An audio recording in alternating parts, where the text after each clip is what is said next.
भक्तजनों, माताओं, बहनों, सादर जय श्री कृष्ण। हमारे YouTube चैनल में आप सभी का बहुत बहुत स्वागत है। मैं हूं आपके साथ आचार्य धर्मेंद्र शास्त्री। आज हम आपको रामनवमी की दिव्य और ज्ञानमयी कथा सुनाने जा रहे हैं। तो सबसे पहले आपको और आपके पूरे परिवार को रामनवमी महापर्व की बहुत बहुत शुभकामनाएं और बधाइयां। प्रभु श्री राम का भरपूर आशीर्वाद आपके जीवन पर सदैव बना रहे। आप सभी सुखी रहें, स्वस्थ रहें, व्यस्त रहें और मस्त रहें तथा प्रभु श्री राम की कृपा से निरंतर उन्नति तथा प्रगति करते रहे। रामनवमी का जो पर्व होता है, चैत्र माह के शुक्ल पक्ष की नवमी तिथि के दिन रामनवमी का महापर्व मनाया जाता है। राम जो कि साक्षात विष्णु भगवान के जो है 21वें अवतार थे और भगवान नारायण के अवतार श्री राम का प्रागट्य रामनवमी के दिन हुआ है। त्रेता युग में अयोध्या के राजा दशरथ के यहाँ प्रभु श्री राम का प्रागट्य हुआ है और प्रभु श्री राम का नाम स्मरण मात्र से ही मनुष्य के सारे दुख, दर्द, संकट और कष्ट समाप्त हो जाते हैं। प्रभु श्री राम का नाम बड़ा ही प्रतापवान है, बड़ा ही दिव्य है और कलयुग में तो केवल प्रभु का नाम ही एक आधार है। प्रभु का नाम स्मरण करने से ही मनुष्य के सारे संकट टल जाते हैं। कलयुग केवल नाम आधारा, सुमर सुमर नर उतर ही पारा। यानी कलयुग में केवल नाम का ही एक आधार है, इसलिए राम नाम सबसे बड़ा है और प्रत्येक मनुष्य को चाहिए कि अपने दिनचर्या में राम नाम का जाप भी शामिल करे और चलते फिरते अहर्निशम उसे राम नाम का उच्चारण करना चाहिए। जो मनुष्य श्री हनुमान जी के सामने राम नाम का उच्चारण करता है तो श्री हनुमान जी उसके सारे संकटों को हर लेते हैं और उसके जीवन में कभी भी कोई कठिनाई नहीं आने देते हैं। प्रभु हनुमान जी जो है अपने भक्तों पर हमेशा कृपा दृष्टि जब बनाएंगे तब आप राम नाम उच्चारण करेंगे। यानी श्री हनुमान जी को राम नाम का जो है सबसे अधिक प्रिय होता है, इसलिए आप राम नाम का उच्चारण श्री हनुमान जी के सामने अवश्य करें। तो आज हम आपको श्री राम नवमी की दिव्य और ज्ञानमयी कथा सुनाने जा रहे हैं। बोलिए राजा रामचंद्र भगवान की जय, काशी विश्वनाथ भगवान की जय। नीलांबुज श्यामल कोमलांगम सीता समारोपित वाम भागम पानो महासायक चारु चापम नमामि रामं रघुवंशनाथम।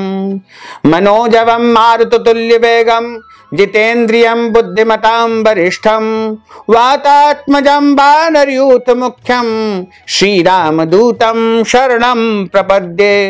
अतुलित बलधामं हेमशैलाब्जदेहं धनुजवन कृशानं ज्ञानिनामग्रगण्यं सकल गुण निधानं वानराणामधीशं रघुपति प्रिय भक्तम वात जातम नमामि। रघुपति प्रिय भक्तम वात जातम नमामि।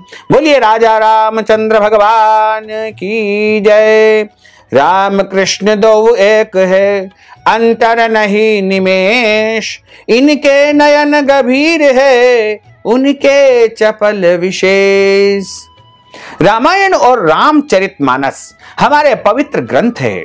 तुलसीदास जी ने श्री राम को ईश्वर मान करके और अयोध्या में श्री राम नवमी के दिन से ही श्री रामचरितमानस की रचना आरंभ की थी, किंतु आदि कवि वाल्मीकि ऋषि ने अपने रामायण में श्री राम को मनुष्य ही माना है। तुलसीदास जी ने रामचरितमानस को राम भगवान के राज्याभिषेक के बाद में समाप्त कर दिया। वहीं आदि कवि श्री वाल्मीकि ने अपने रामायण कथा को आगे श्री राम के महाप्रयाण तक वर्णित किया है। जब इस पृथ्वी के ऊपर लंका के राजा रावण का अत्याचार बढ़ता जा रहा था और उनके अत्याचार के कारण समस्त देवी देवता बड़े दुखी हो रहे थे, यहां तक कि पृथ्वी माता भी बहुत दुखी हो रही थी।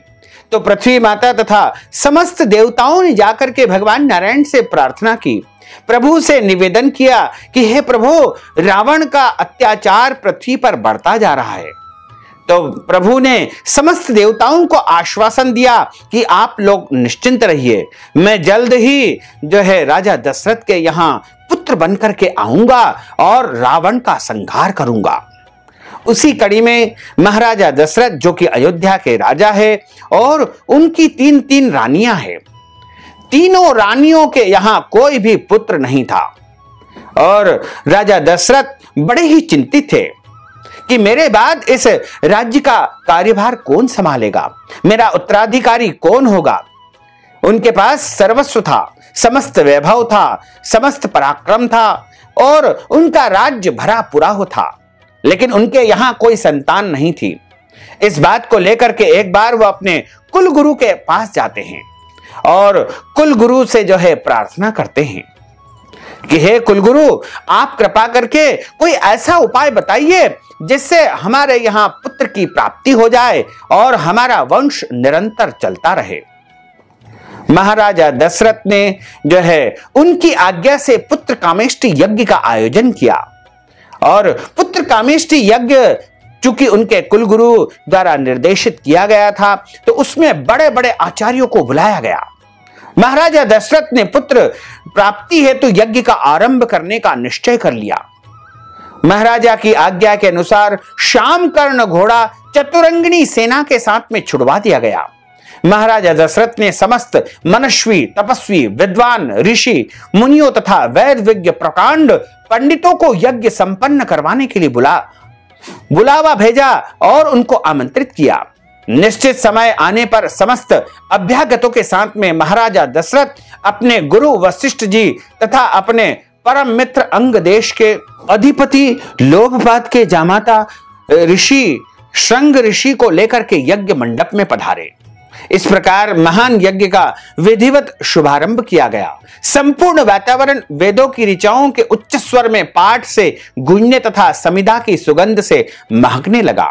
समस्त पंडितों, ब्राह्मणों, ऋषियों आदि को यथोचित धन, धान्य, गौ आदि भेंट करके सादर विदा करने के साथ में यज्ञ संपन्न हुआ। जब यज्ञ संपन्न हुआ तो उसी यज्ञ से यज्ञ नारायण भगवान स्वयं खीर लेकर के प्रकट हुए और खीर उन्होंने राजा दशरथ को दी और कहा कि अपनी रानियों को इस खीर को खिला देना। इस खीर को खाने के बाद में तुम्हारी रानियां गर्भवती हो जाएगी और उनको निश्चय ही पुत्र की प्राप्ति होगी। राजा दशरथ ने यज्ञ के प्रसाद खीर को अपने महल में ले जाकर के अपनी तीनों रानियों में वितरित कर दिया गया। प्रसाद ग्रहण के परिणाम स्वरूप तीनों रानियों ने गर्भ धारण कर लिया। जब चैत्र माह के शुक्ल पक्ष की नौमी तिथि आई, नौमी तिथि मधुमास पुनीता, शुक्ल पक्ष अभिजित हरि प्रीता। चैत्र माह का शुक्ल पक्ष था, नौमी तिथि थी और उस दिन पुनर्वसु नक्षत्र में सूर्य, मंगल, शनि, बृहस्पति तथा शुक्र अपने अपने उच्च स्थानों पर विराजित थे तथा कर्क लग्न का उदय होते ही महाराजा दशरथ की बड़ी रानी कौशल्या के गर्भ से एक शिशु का जन्म हुआ, जो कि नील वर्ण के थे, चुंबकीय आकर्षण वाले थे, अत्यंत तेजोमय, परम कांतिवान तथा अत्यंत दिव्य चमक वाले थे और बहुत ही सुंदर थे। उस शिशु को देखने वाले देखते ही रह जाते थे।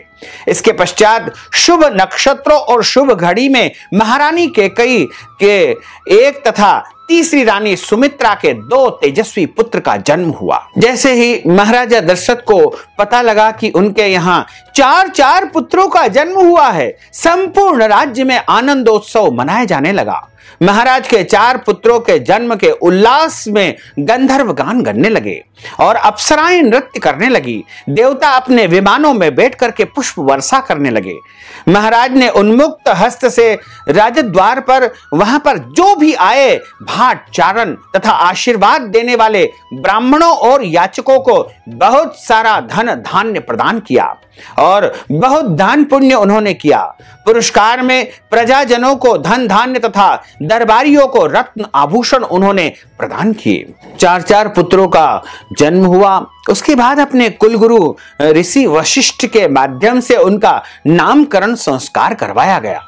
उनके सबसे बड़े पुत्र का नाम राम हुआ। चूंकि चंद्रमा की कुल में भगवान कृष्ण का जन्म हुआ था, इस कारण से जो है उसी समय उन्होंने वचन दे दिया था कि मेरा जन्म दिन के समय होगा और सूर्य वंश में होगा, क्योंकि तुम्हारा नाम मेरे साथ जुड़ा हुआ रहेगा।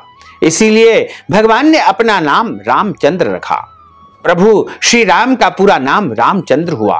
भरत, लक्ष्मण और शत्रुघ्न, इस प्रकार चारों भाइयों का नामकरण संस्कार संपन्न हुआ। उम्र बढ़ने लगी और आयु बढ़ने के साथ साथ ही प्रभु श्री रामचंद्र गुणों में भी अपने भाइयों से आगे बढ़ने लगे तथा प्रजा में अत्यंत लोकप्रिय होने लगे। उनमें अत्यंत विलक्षण प्रतिभा थी, जिसके परिणाम स्वरूप अल्प काल में ही वे समस्त विषयों में पारंगत हो गए। उन्हें सभी प्रकार के अस्त्र शस्त्रों को चलाने तथा हाथी, घोड़े एवं सभी प्रकार की वाहनों की सवारी में उन्हें असाधारण निपुणता प्राप्त हो गई। वे निरंतर माता पिता और गुरुजनों की सेवा में लगे रहते थे। उनका अनुसरण शेष तीनों भाई भी करते थे। गुरुजनों के प्रति जितनी श्रद्धा भक्ति इन चारों भाइयों में थी, उतनी ही उनमें परस्पर प्रेम और सौहार्द भी था। महाराजा दशरथ का हृदय अपने चारों पुत्रों को देख करके गर्व और आनंद से भर उठता था।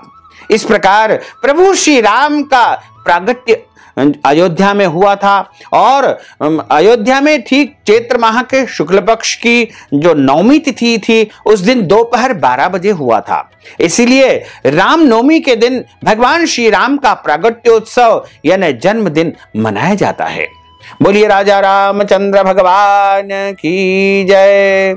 श्री राम जय राम जय जय राम, श्री राम जय राम जय जय राम, श्री राम जय राम जय जय राम, श्री राम जय राम जय जय राम। संकट मोचन कृपा निधान, श्री राम जय जय राम, श्री राम जय जय राम, श्री राम जय राम। जानकी वल्लभ सीता राम, श्री राम जय जय राम, श्री राम जय जय राम। बोलिए राजा रामचंद्र भगवान की जय। अच्युतम केशवम राम नारायणम कृष्ण दामोदरम वासुदेवम हरे श्रीधरम माधवम गोपिका वल्लभम श्री जानकी नायकम श्री रामचंद्रम भजे। जानकी मनोहरम सर्वलोक नायकम श्री शंकरादि सेवितम पुण्य नाम कीर्तनम श्री राम राम राम राम राम नाम तायकम। रामा कृष्ण वासुदेवा भक्ति मुक्तिदायकम, रामा कृष्ण वासुदेवा भक्ति मुक्तिदायकम, रामा कृष्ण वासुदेवा भक्ति मुक्तिदायकम, रामा कृष्ण वासुदेवा भक्ति मुक्तिदायकम, रामा कृष्ण वासुदेवा भक्ति मुक्तिदायकम। बोलिए राजा रामचंद्र भगवान की जय, लक्ष्मी नारायण भगवान की जय, श्री वृंदावन बिहारी लाल की जय, गोपाल कृष्ण भगवान की जय। धर्म की जय हो, अधर्म का नाश हो, प्राणियों में सद्भावना हो, विश्व का कल्याण हो। सनातन धर्म की जय हो, गौ माता की जय हो, नगर बस्ती की जय हो, आज के आनंद की जय हो, कल के आनंद की जय हो, परसों के आनंद की जय हो, बरसों बरसों के आनंद की जय हो। ओम नमः पार्वती पते, हर हर महादेव हर। भक्तजनों, माताओं बहनों, यदि आप रामनवमी की कथा के निमित्त कथा की दक्षिणा प्रदान करना चाहते हैं, ब्राह्मण भोजन के निमित्त दान राशि प्रदान करना चाहते हैं, अन्नदान, गोदान, वस्त्रदान या कोई भी दान पुण्य यदि आप रामनवमी के निमित्त करना चाहते हैं, तो आप हमारे पेटीएम के माध्यम से, गूगल पे के माध्यम से, फोन पे के माध्यम से या अकाउंट नंबर के माध्यम से नगद राशि पहुंचा करके रामनवमी का पूरा पुण्य लाभ प्राप्त कर सकते हैं। साथ ही आपसे अनुरोध है कि हमारे इस ज्ञानवर्धक वीडियो को अधिक से अधिक लोगों को शेयर करिएगा, लाइक करिएगा और कमेंट बॉक्स में प्रभु राम का नाम अवश्य लिख दीजिएगा। साथ ही यदि आपने अभी तक हमारे और आपके YouTube चैनल को सब्सक्राइब नहीं किया तो अभी और इसी समय सब्सक्राइब अवश्य कर लीजिए। आपको और आपके पूरे परिवार को सादर जय श्री कृष्ण, सादर धन्यवाद।